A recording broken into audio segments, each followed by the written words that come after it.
नमस्कार।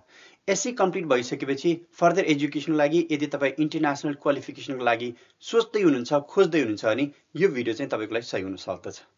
आज हामी ए लेभलको बारेमा कुरा गर्दैछौँ। के तपाईँलाई थाहा छ ए लेभल भनेको के हो र यसमा कुन कुन विषयहरू पढ्नु पर्दछ र यसको इभ्यालुएसन चाहिँ कसरी हुन्छ, अथवा भनौँ यो पढ्नलाई कस्ट कति लाग्छ होला? नेपालको +2 र ए लेभलमा के भिन्नताहरू छन् त र ए लेभलका फाइदाहरू के छन्, यो सबै विषयमा आज हामी चर्चा गर्नेछौँ। आउनुहोस् भिडियो सुरु गरौँ।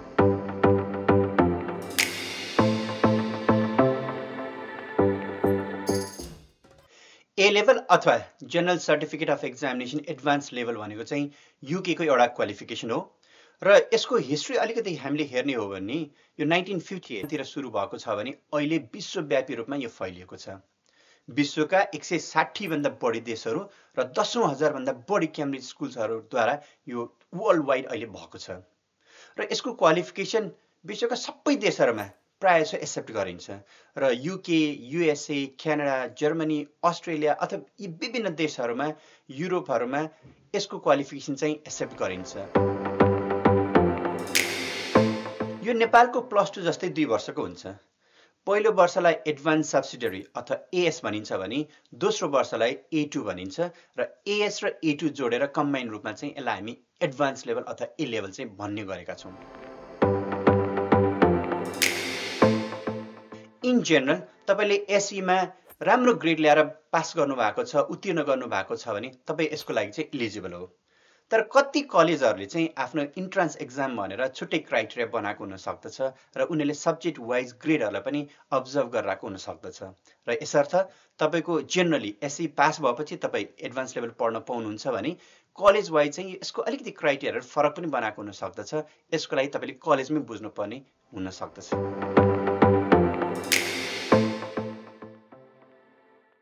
ए लेभलको करिकुलम चाहिँ एकदमै फ्लेक्सिबल छ। 55 डिफ्रेन्ट सब्जेक्ट्सहरूमा तपाईँले चुज गरेर 2 वर्षमा तपाईँले 3 या 4 सब्जेक्ट चाहिँ प्रत्येक वर्ष चाहिँ पढ्नुपर्ने हुन्छ एएस लेभल र ए2 लेभलमा। यसको ब्युटी भनेको के हो भन्दाखेरि तपाईँले बायोलोजी पढिरहँदाखेरि तपाईँले बिजनेस पनि पढ्न पाउनुहुन्छ अथवा फाइनेन्स पनि पढ्न सक्नुहुन्छ, अकाउन्टिङ पनि पढ्न पाउने भयो यदि तपाईँले फिजिक्स पढिरहनु भएको छ भने पनि। अब अलिकति हामीले यसमा ध्यान पुर्याउनु पर्ने कुरा के छ भन्दाखेरि तपाईँले सब्जेक्ट चुज गरिरहँदाखेरि तपाईँले पछि युनिभर्सिटीमा के पढ्ने हो, तपाईँको करियर पाथ अनुसार चाहिँ अहिले एएस र ए2मा चाहिँ सब्जेक्ट चुज गरेर चाहिँ पढ्नु राम्रो हुनेछ। यदि तपाईँ ह्युमेनिटिज पढ्न चाहनुहुन्छ भने तपाईँले 3 या 4वटा विषय पढ्नुपर्ने हुन्छ एएस र ए2मा। तपाईँले पढ्न सक्ने विषय भनेको इकोनोमिक्स, हिस्ट्री अथवा लिटरेचर हुन सक्दछ। अथवा यदि तपाईँ इन्जिनियरिङ फिल्डतिर जान चाहनुहुन्छ भने तपाईँको सब्जेक्ट्सहरू हुनसक्छ फिजिक्स, म्याथ्स अथवा एडिसनल म्याथ र यसमा तपाईँ अलिकति कन्फ्युज हुनुहुन्छ भने तपाईँले सम्बन्धित कलेजमै तपाईँको फ्युचरमा के विषय पढ्न चाहनुहुन्छ त्यो कुरा जानकारी गराएर सब्जेक्टहरू चाहिँ चुज गर्न सक्नुहुन्छ। यसको एक्जाम प्याटर्न चाहिँ कस्तो छ त? यसको परीक्षा इन जेनरल वर्षको 2 पटक हुन्छ, एउटा मे र जुनमा, अर्को अक्टोबर र नोभेम्बरमा र यसको इभ्यालुएसन चाहिँ सब्जेक्ट वाइज हुन्छ है। यो चाहिँ अलिक फरक छ, टोटल एग्रिगेटमा भन्दा पनि यसको सब्जेक्ट वाइज हुन्छ। यसकारण तपाईँले कहिलेकाहीँ सुन्नु पनि हुन्छ कि फलानु विद्यार्थीले यो सब्जेक्टमा नेपाल टप गर्यो भनेर।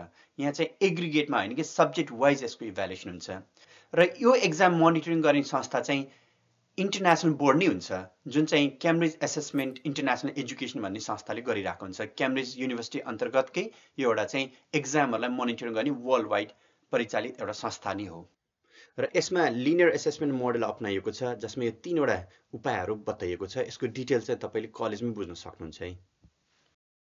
र यसमा सब्जेक्ट वाइज ग्रेडिङ हुन्छ जसमा A+ देखि E सम्म हुन्छ भने A+ चाहिँ हाइएस्ट स्कोर हो। एक्जाममा चाहिँ अलिकति मेहनत नै गर्नुपर्ने हुन्छ है र यसमा खालि तपाईँ कण्ठस्थ पारेर घोकेर मात्रै पनि पुग्दैन, किनभने यसले तपाईँको अरू स्किल्सहरूलाई पनि अलिकति एसेस गरिरहेको हुन्छ। फर इक्जाम्पल तपाईँको क्रिटिकल थिङ्किङहरू, तपाईँको एनालाइटिकल रिजनिङहरू, तपाईँको प्रब्लम सल्भिङ आइडियाजहरू, यस्ता विषयहरूमा पनि यसले अलिकति एसेस गरिरहेको हुन्छ।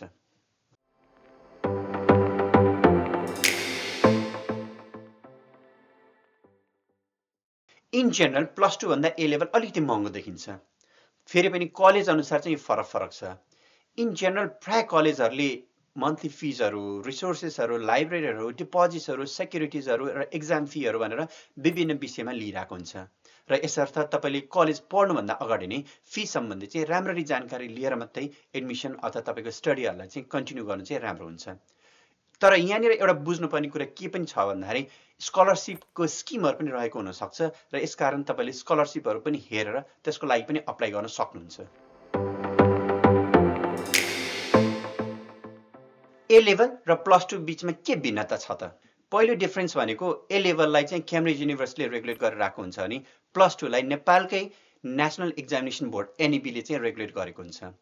त्यसरी नै ए लेभलमा तपाईँको सब्जेक्ट चोइसहरूमा एकदमै फ्लेक्सिबिलिटी छ। तपाईँले 55 डिफ्रेन्ट सब्जेक्ट्सहरू मध्ये चुज गरेर वर्षको 3 या 4 वटा विषय पढ्न सक्नुहुन्छ भने +2 मा चाहिँ अलि सब्जेक्ट्सहरू चाहिँ लिमिटेड नै छ। फर इक्जाम्पल लाइक तपाईँले यदि +2 मा साइन्स पढिरहनु भएको छ भने तपाईँले अकाउन्टिङ अथवा बिजनेस पढ्न चाहिँ अलिकति गाह्रो छ भने यता तपाईँले ए लेभल पढ्नु भएको छ भने तपाईँले बायोलोजी पनि पढ्न पाउनुहुन्छ, अकाउन्टिङ पनि पढ्न पाउनुहुन्छ, लिटरेचर पनि पढ्न पाउनुहुन्छ।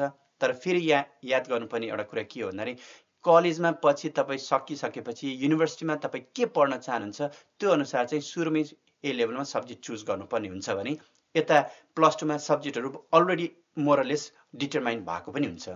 कस्टको कुरा गर्नु पर्दाखेरि चाहिँ +2 भन्दा ए लेभल चाहिँ अलिकति महँगो नै देखिन्छ। फेरि पनि स्कलरसिपहरू चाहिँ तपाईँले ट्राई गर्न सक्नुहुन्छ। अब ए लेभलमा सब्जेक्ट वाइज ग्रेडिङ पनि हुन्छ भने +2 मा तपाईँको ओभरअल क्युमुलेटिभ ग्रेडिङ पनि भइरहेको हुन्छ। एक्जामको कुरा गर्नु पर्दाखेरि +2 मा एक्जाम अलिकति मोरलेस फिक्स हुन्छ भने ए लेभलमा चाहिँ तपाईँको वर्षको 2टा एक्जाम हुन्छ, जसमा तपाईँको एउटा एक्जाम अघि भने जस्तै एउटा मे र जुनमा र अर्को एक्जाम चाहिँ अक्टोबर नोभेम्बरमा हुन्छ।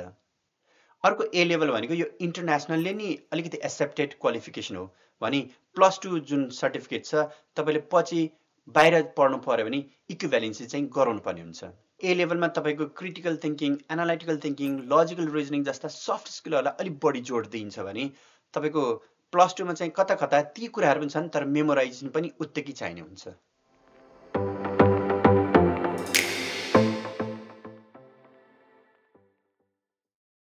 ओके, अब यहाँसम्म आउँदाखेरि ए लेभल सम्बन्धी धेरै कुराहरू त जानियो, तर कुन चाहिँ कलेजमा पढ्ने होला त, कुन चाहिँ कलेज बेस्ट हो त भन्ने प्रश्न पनि तपाईँ हाम्रो मनमा उब्जिएको हुन सक्ला।